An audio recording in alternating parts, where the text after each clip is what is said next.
حضرت ابن حجر نے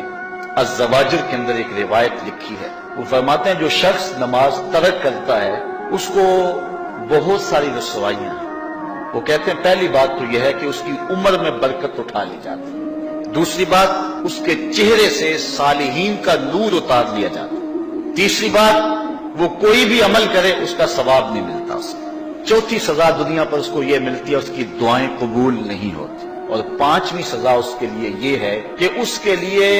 جو نیک لوگ دعا کرتے ہیں ان دعاؤں کا حصہ اسے نہیں ملتا۔ مومن نیک سحری وقت اٹھ کے دعا مانگتے اللہ پوری امت پر کرم کر دے، تو یہ بھی امت میں شامل ہے، دعا اللہ والے کی تو قبول ہوئی لیکن اس کا حصہ نیک لوگوں کی دعاؤں سے نکال دیا جائے، یہ دنیا پر اس کو سزائیں ہیں۔ اور جب وہ مرنے لگتا ہے نزا کے وقت تین اس کو سزائیں ملتی ہیں، ایک تو بھوکا مرتا ہے، دوسرا پیاسا مرتا ہے، تیسرا ذلیل ہو کے مرتا ہے، اور قبر کے اندر اس کو تین سزائیں ہیں۔ حضرت امام ابن حجر کہتے ہیں ایک تو اس کی قبر تنگ کر دی جائے گی، حتیٰ کہ ادھر والی پسلیاں ادھر اور ادھر والی پسلیاں ادھر، دوسرا اس کی قبر میں آگ ڈالی جائے گی، جو اللہ کے حضور نہیں چھپتا اس کی قبر اس لائق ہے کہ اس میں آگ ڈالی جائے، اور تیسری اس کے اوپر ایک اژدہا مسلط کر دیا جائے گا جس کا نام ہے شجاع الاقرع،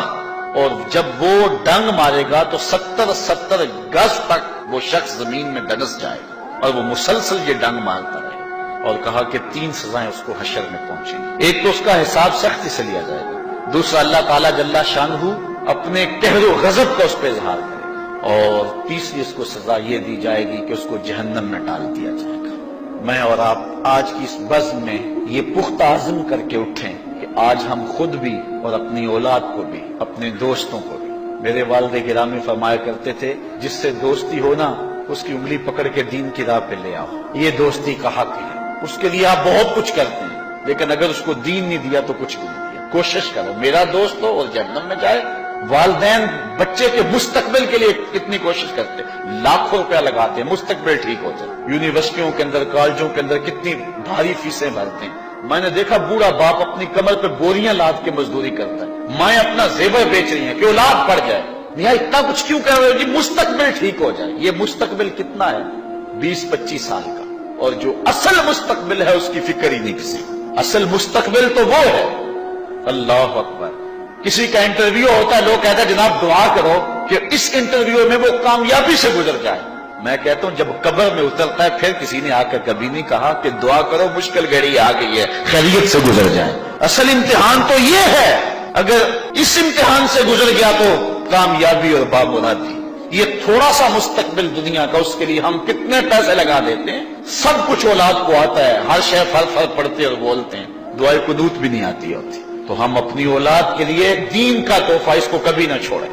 اچھا بعض والدین کی ایک سستی ہے، وہ آتے ہیں جناب تعویذ کر دو ہماری اولاد نماز نہیں پڑھتی، کہتے ہیں جی ہماری تو چلو گزر گئی، ہم تو نہیں پڑھتے یہ تو پڑھیں۔ میں کہتا ہوں یہ کیوں پڑھیں جب تم نہیں پڑھتے؟ تم مجھ سے تعویذ لینے آگے ہو جو تعویذ اللہ کے رسول نے تمہیں دیا تھا کہ 7 سال کے ہوں تو پکڑ کے انگلی مسجد کا راستہ دکھاؤ، 10 سال کے ہو جائیں تو مار کے پڑھاؤ، ان کے سینے میں اللہ کا خوف داخل کرو، ان کو قرآن کی تلاوت سکھاؤ۔ علموا اولادکم 3 خصال، اپنی اولاد کو 3 چیزیں سکھاؤ، حب نبیکم، ایک اپنے نبی کا پیار سکھاؤ، وحب اہل بیت ہی، رسول اللہ کے اہل بیت کا پیار سکھاؤ، وتلاوت القرآن، اور قرآن کا پڑھنا سکھاؤ۔ چھین لو سیڑھیاں ان کے ہاتھوں سے گانے والی، چھین لو ان کے ہاتھوں سے ناول اور ان کے ہاتھ میں قرآن دے دو۔ کتنے خوش نصیب دن تھے، گلیوں سے گزرتے تھے گھروں سے قرآن کے پڑھنے کی آواز آتی تھی۔ اس ویڈیو کو شیئر ضرور کریں، ہو سکتا ہے آپ کے ایک شیئر سے یہ بات کسی کے دل میں اتر جائے۔